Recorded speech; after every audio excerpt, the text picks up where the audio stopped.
What's up, everybody? And today we are reacting The Man That Terrified the FBI. This is by MrBallen, the legendary, the beautiful, the funny, the hilarious MrBallen. You guys know how much I absolutely love this guy. I watch his videos not even like when reacting. I watch them just in my own time because I genuinely think he's one of, if not the best YouTuber on the platform. I really do. And obviously I'm biased. He's ex-military like me, and he's into paranormal stuff like me. But I am a huge fan of this guy. I genuinely am. I don't know if you watched the last video that I did with the SCP-1 reaction. I might make 2022 the year of paranormal. What do you guys think? What do you guys think? Should just do a bunch of paranormal? I used to just wait for Halloween to do paranormal, but I love the paranormal. I love all of the weird occult kind of cryptozoology stuff, all the missing person stuff, the ghost stuff, the demon stuff. I think it's cool. We can play a bunch of horror games and then also watch a bunch of horror stuff. And maybe when I'm traveling the country in the bus, we can go to a bunch of haunted locations and we can do a bunch of that stuff. What do you guys think? Let me know in the comments. Obviously, I'll leave a link down below to MrBallen's video. Please go over there, give him some love, like, share, subscribe, all that stuff. Do that before you even do it to my video, because I love him and he deserves it. He deserves billions of subscribers. This guy, I'm a fangirl of MrBallen, guys. All right. Anyway, oh, my hat. Active camouflage, check it out, link down below. I actually think this one's sold out, but I have merch. It's not actually active camouflage, it's just a green hat, and I have a green screen behind me. But if you want to check out my merch, link down below, and if you do buy something from the merch store, you get a private video sent to you by me, and it's a ton of fun, so definitely check it out. Other than that, let's crack on with the video. Oh, look at that. It's just a little bit off the screen. Just a little. Let's just make it a little bit. Oh, it's not just as much as. Oh, that's a bit better. Oh, what happened? No. No. There we go. Okay, MrBallen, tell me what you got. And distressing details that are revealed at the end of this story.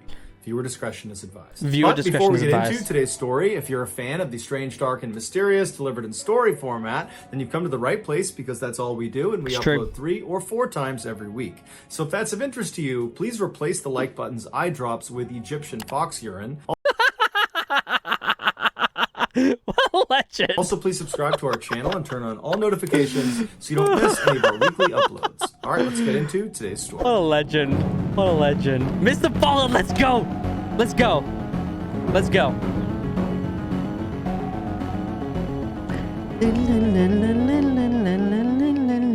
On the morning of February 2nd, 2012, a young man pulled off a 4-lane highway in Anchorage, Alaska, into a large, snowy parking lot. Alaska is in the middle of nowhere. I won't mind visiting Alaska. Maybe I will on the school bus when we're traveling the country. Let me know if you should visit Alaska. Comment down below.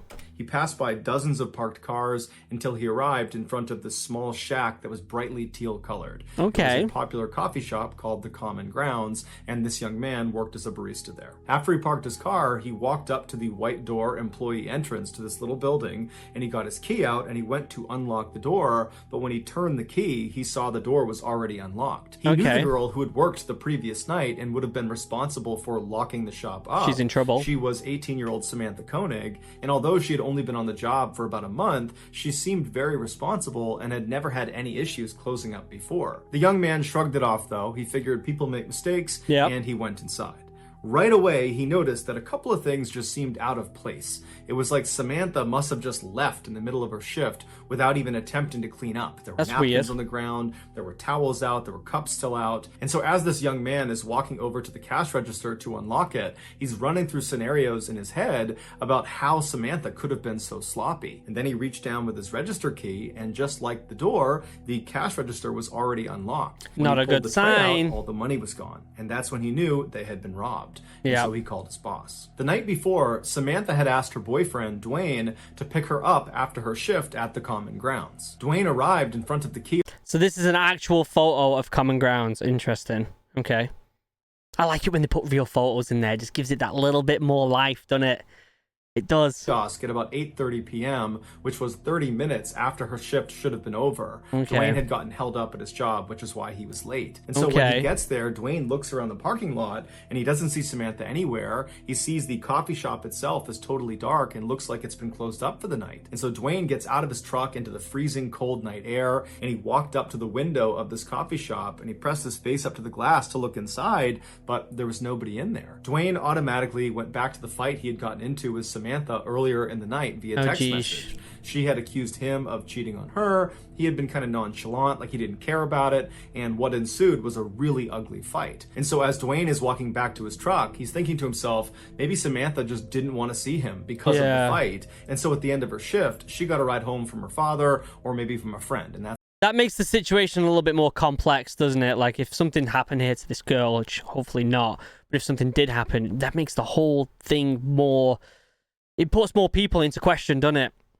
I'm already liking this story. Guys. He never fails, does he? MrBallen, he never fails. That's why she's not here. And so Dwayne gets back inside of his truck and he sends a text message to Samantha asking if she's okay, if she's gotten home. But after several minutes of no response from her, Dwayne, even though they were fighting, he still cares an awful lot about his girlfriend. He decides, I gotta go by her house and make sure she's there and that she's okay. And so a couple minutes later, he gets to her house, he goes up to the door, and her single father, James, answers the door. Dwayne explains that he didn't see Samantha after her shift and just wanted to make sure she was here. Weird. But James says, she's not here. I have no idea where she is. I haven't spoken to her. Yep, so weird. The two men go into James's kitchen, they sit down, and they start texting and calling Samantha to try to figure out where she is. And after a couple of minutes, Dwayne's phone lights up and it's a text message from Samantha. And the message clearly indicates that she's still very upset with Dwayne, but she's saying that she needs some time to think and that she's going to be with some friends for a couple of days. And would he, Dwayne, let her father know where she was? And so Dwayne shows James the text message, and Samantha's father looks at it and he's thinking to himself, you know, this is very uncharacteristic of Samantha. He had raised Samantha since she was 2 years old, and they were very close. They shared everything with each other. It didn't make any sense that she wouldn't contact him directly. Yeah, that's kind of weird. She wouldn't let the person who she lives with know that she's staying at her friend's.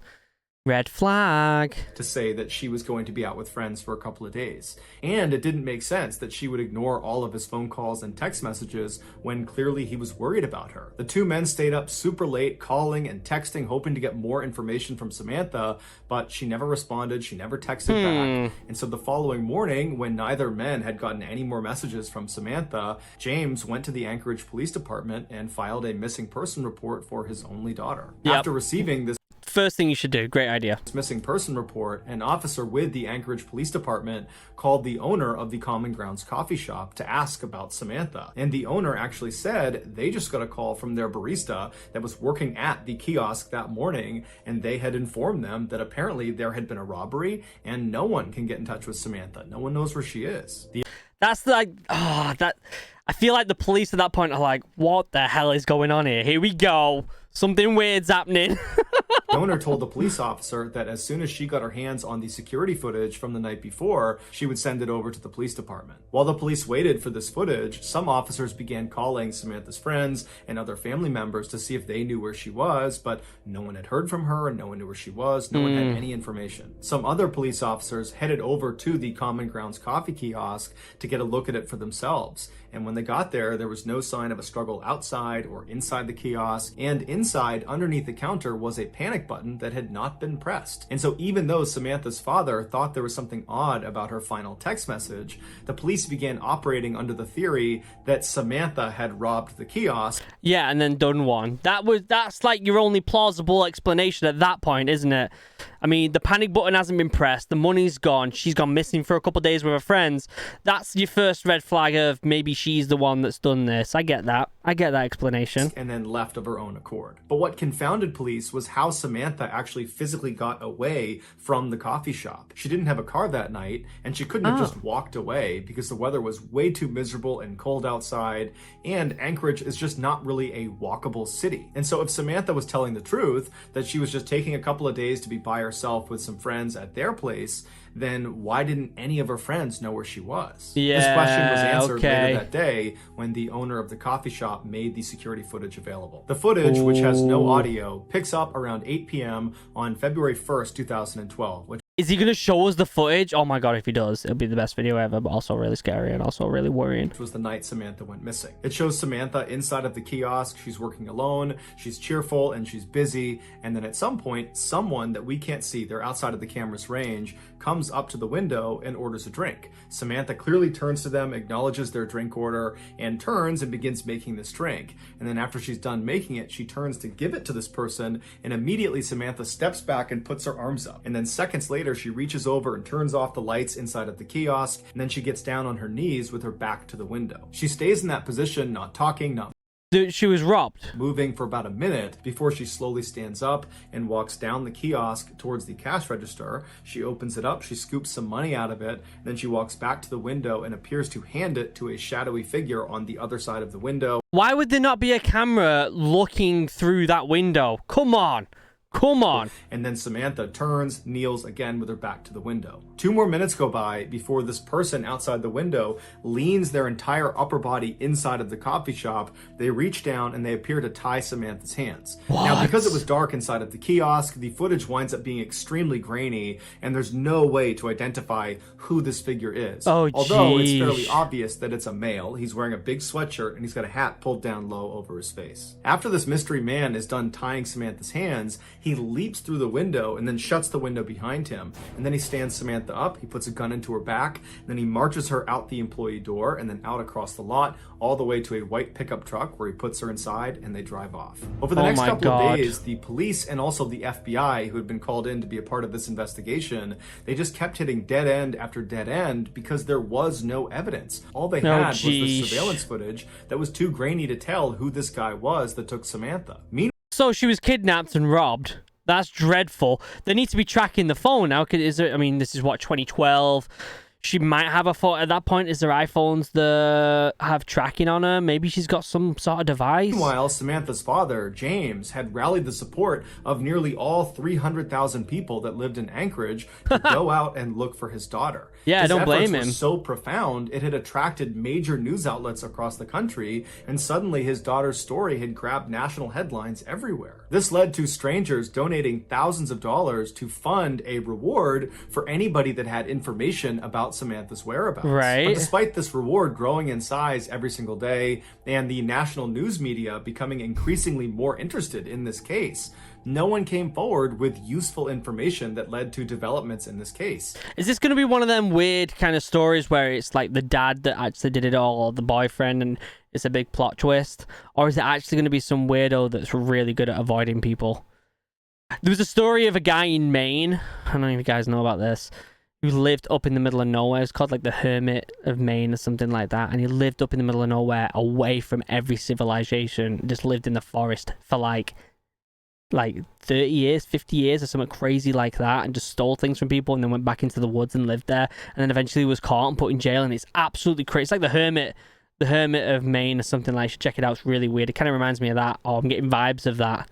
And Samantha never got in touch with Dwayne or her father. Then on February 24th, so 3 weeks after Samantha's gone missing and no one's heard from her, Dwayne got a text message from Samantha's phone, and it was directing him to a particular sign inside of a nearby public park. And so Dwayne and James read this text, they shared it with the police department, and then they raced to this park and actually beat the police there by about 15 minutes. And Wow. so Dwayne and James, they walk through the gates and they start walking down this main trail, and they stop in front of this sign. It was actually a bulletin board, and tacked on the bulletin board was a Ziploc bag, inside of which was a typed ransom note, and on the ransom note, literally Xeroxed onto it, was a black and white photo of Samantha. And in this Wow. photo, Samantha looks kind of dazed, like she's got a blank expression, and she's not really looking at the camera, she's looking just to the side of the camera. Oh and then my in God. this picture, a man is holding a copy of the Anchorage Daily News newspaper that's dated February 13th, 2012. This was a proof of life photo where Samantha's captor was holding up that newspaper to indicate that Samantha was alive as of February 13th. Wow. And so to everybody involved in this case, including Samantha's father, even though this is still not a good situation at all, it was kind of a relief to know that at least as of last week, Samantha was alive. As Yeah. for the demands of this ransom note, James was told to deposit $30,000 into his daughter's account immediately, and if he did that, she would be released 6 months later. As advised by the FBI, 6 months? Like, what? James deposited a portion of the ransom money into his daughter's account, and then the FBI just waited and watched because they knew if anyone tried to withdraw money from that account, they could track where the card was. A few days later, 3 separate withdrawals were made within Anchorage, but each time the FBI got a notification about one of these withdrawals, they would rush to the scene, and whoever it was that had tried to make this withdrawal was long gone. When they pulled the security footage from these 3 different ATMs, the person that was making these withdrawals was a man wearing a ski mask and big sunglasses, so they had no way to identify him. After these withdrawals, the account went silent for over a week. Oh and my in that God. time, there was no word from Samantha. I feel like the police should have been a little bit more, I don't know, upbeat about this. Like, come on. Like, they've put money in an account. You would expect them to be on call as soon as something comes out. They should be there, or if not, in the vicinity already.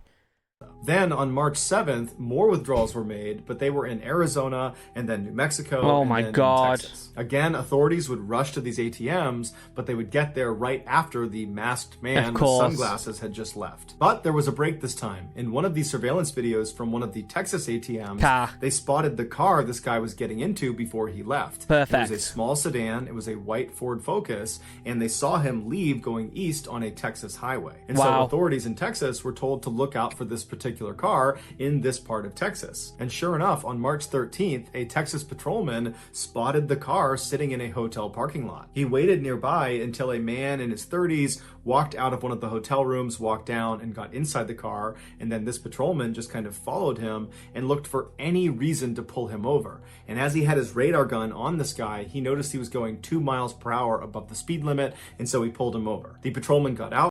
Any excuse. He walked up to the driver's side window. The window was already down. The man was very calm. The patrolman asked him for his license, and the guy handed him an Alaskan license. His name was Israel Keys. He was 34 years old, and he lived in Anchorage. The patrolman knew this was the guy. He called in backup, and before long, they were searching Keys' car, and in the trunk, they found a ski mask along with other clothes that matched the description of the guy who was making withdrawals from these different ATMs. They also found a gun, as well as Samantha's cell phone and debit card. After Keys was arrested and was brought into custody, he denied having any involvement with Samantha's disappearance. Why would he deny it? Like, obviously he was caught red-handed at that point, right? But after being presented with the overwhelming evidence that suggested otherwise, he caved and said yes, he would tell them the full story of what happened to Samantha, but they had to get him an Americano coffee, a peanut butter Snickers, and a cigar. Once he had said items, he began to speak. And what he said was so disturbing and so graphic, the FBI still has not released the full transcript of his confession. Here is the version of events based on what was made public. All right, people, this is obviously going to be mature. Be very careful, okay? On February 1st, 2012, Keys decided he was going to rob the Common Grounds coffee kiosk. He walked up to the window, expecting there to be some teenager working inside, and he was right. It was Samantha. He asked her for an Americano, and while she turned to make his drink, suddenly his plan changed. Not only was he going to steal money from inside of this coffee shop, he decided he was going to steal Samantha from this coffee shop. When she turned back with his drink and handed it to him, he discreetly pulled his gun out and aimed it at her and told her this was a robbery. That's when she backed up and put her hands up, and then she turned around, he tied her hands, he jumped back inside, and then he said after he shut the window, he jammed napkins inside of her mouth so she couldn't make any sound, and then he marched her out the door, outside, into his car, and they took off. Once they were in the vehicle, he pulled the napkins out of her mouth, and he told her if she tried to escape or if she tried to flag anybody down, that he would just kill her. And so he said she was very obedient. She was obviously very scared, but she was trying to do her best to stay composed. At some point, Keys reached over and took her phone and sent that text message to her boyfriend, informing him that she was going to be spending a couple of days with friends. And this is terrifying, like legitimately terrifying. Like, if that was my daughter, oh my God, I would do anything to get my hands on this guy. Like, can you imagine? That he should tell her father. And then Keys told Samantha he was going to be holding her hostage and trying to extract some ransom money. Samantha told Keys that her family was very poor and that he wouldn't get much money out of them.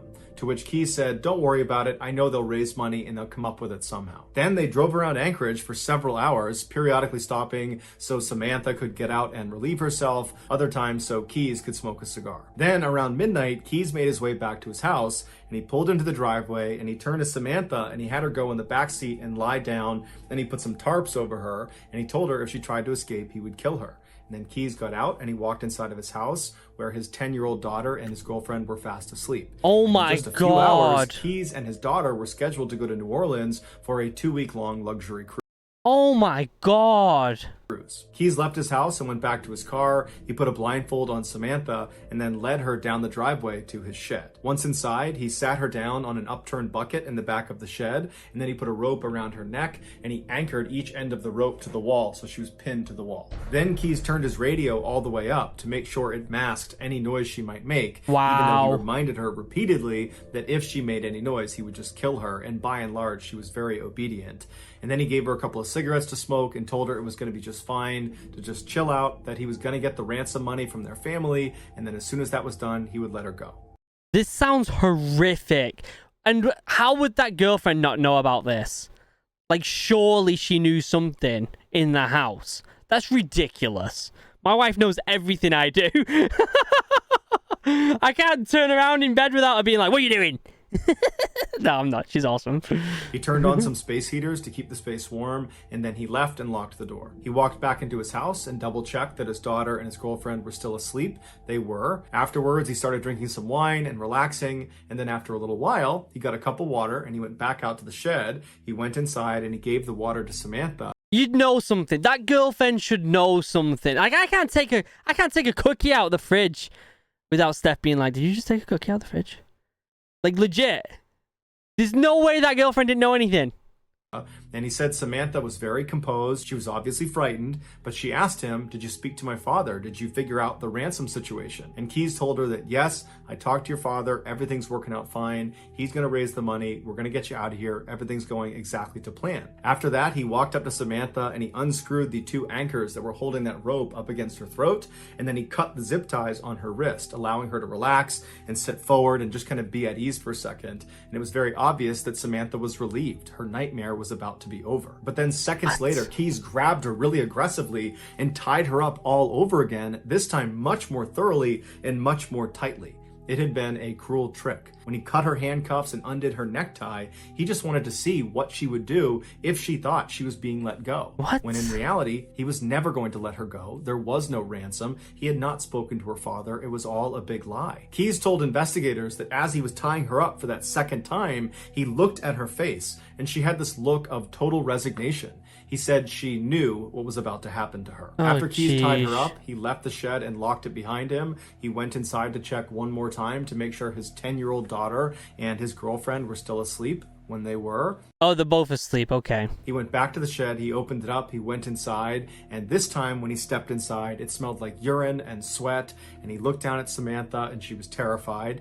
He walked up to her and he began to assault her. And then after he was done, he was standing over her, getting his clothes back on. And Samantha very stoically looks up at him and says, "Are you going to kill me?" And he says, "Yes, I am." As he put on his leather gloves, she tried to talk him out of it. Oh my he said God. there was no other way. Keys would tell investigators that he was very impressed with Samantha's bravery. Shortly before 4 a.m., Keys drove a knife into Samantha's back before choking her until she stopped moving. He told investigators that she never made a sound. After she was dead, Keys left the shed and locked it behind him. He went into his house, he took a shower. Afterwards, he woke up his daughter and told her to start getting ready because they were leaving soon for the airport. While his daughter was getting ready, Keys went back out to the shed. He went inside. He rolled Samantha's body up in a tarp. Oh and my pushed her towards the God. back. He unplugged the space heaters, turned off the lights, turned off the music, and then double locked the shed and This is horrific.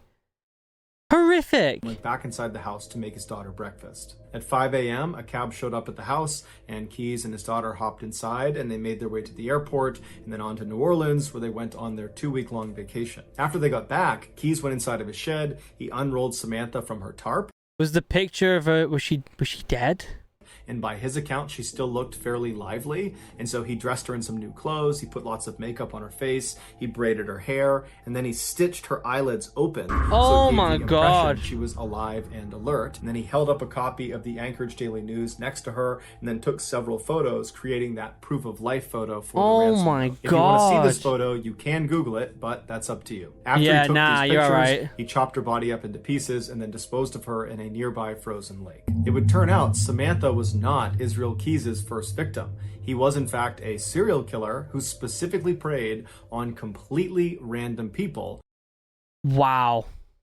What an asshole. because he enjoyed watching them die. Over the years, he had hid what he called kill kits all over the United States, which were these caches filled with weapons and other tools designed to capture and kill people. This way, no matter where he was in the country, when he had an urge to go kill someone, he would just go to his nearest kill kit, dig it up, and then go target a random stranger. And he didn't care if you were young, old, big, small, male, female, alone, or in a group. Everyone was a target of opportunity. Keyes told investigators that as soon as he saw Samantha inside of that coffee kiosk, instantly he knew he was going to kill her. Everything about the ransom, the robbery, all of it was just a lie to keep her in line, to give her some hope that she might get out of this alive. When in reality, the second she walked outside of the doors of that kiosk, she was dead. Wow. That is terrifying. Absolutely terrifying. My God. He's admitted to killing Samantha as well as an older couple up in Vermont, but he would take his own life in a jail cell in December of 2012 before he named any of his other victims. What a coward. To this day, we have no idea how many people he killed. The best guess is 11 based on a drawing he made in his jail cell, but that's just a guess. So that's going to do it, guys. If you found the secret... What an absolute coward. Oh my God. That's horrific. In today's video, I'll let let us him know in the finish. comments what it is and where you found it, so give us the timestamp. And if you're the first to do that, we will pin you at the top of the comments section. If you enjoyed today's video and you haven't done this already, please replace the like button's eye drops with Egyptian fox urine. Also, please subscribe to our channel. It's hard to take something like that serious after you just told that story. My God. Turn on all notifications so you don't miss any of our weekly 3 or 4 video uploads. If you want to get in touch with me, you can direct message me on Instagram or on Twitter. My username for both platforms is the same. It's JohnBallen416. I also have a ton of content over on TikTok where my username is MrBallen. I also have a second YouTube channel called MrBallen Shorts where I post random short videos and lost episodes. If you have a story suggestion, please submit it to our subreddit just called MrBallen. It's linked in the description below. So whether I see you on Instagram, Twitter, TikTok, Reddit, YouTube, or some combination, just know that I really appreciate your support. And until next time, that's going to do it. See ya. Guys, I'll leave a link down below to the OG video. That was absolutely terrifying. Legitimately terrifying. Oh, what a creep. What a weirdo. Oh, it like makes your heart kind of like sink, don't it? Knowing that there's people like that out there. And there's probably still people like that out there. Oh my God. Wow. Link to the video down below. Members, you're beautiful, you're amazing, I love you, I couldn't do this without you. I honestly could make videos every single day if it wasn't for you members, so thank you for supporting the channel as much as you do, I really appreciate it. Members, genuinely thank you. I know I say it really quick, but I love you guys. And chatting to you guys in the Discord is a genuine ton of fun. If you want to become a member, there is a link down below, or it's a join button down below. Click that, and if you're an officer or a guardsman, you get put into the private Discord, and we get to have a good old Chin-Wag. So definitely go do that, guys. It's been fantastic talking to you guys about all sorts of different stuff. Yeah, until next time, guys, I love you all. Have a wonderful day. Goodbye.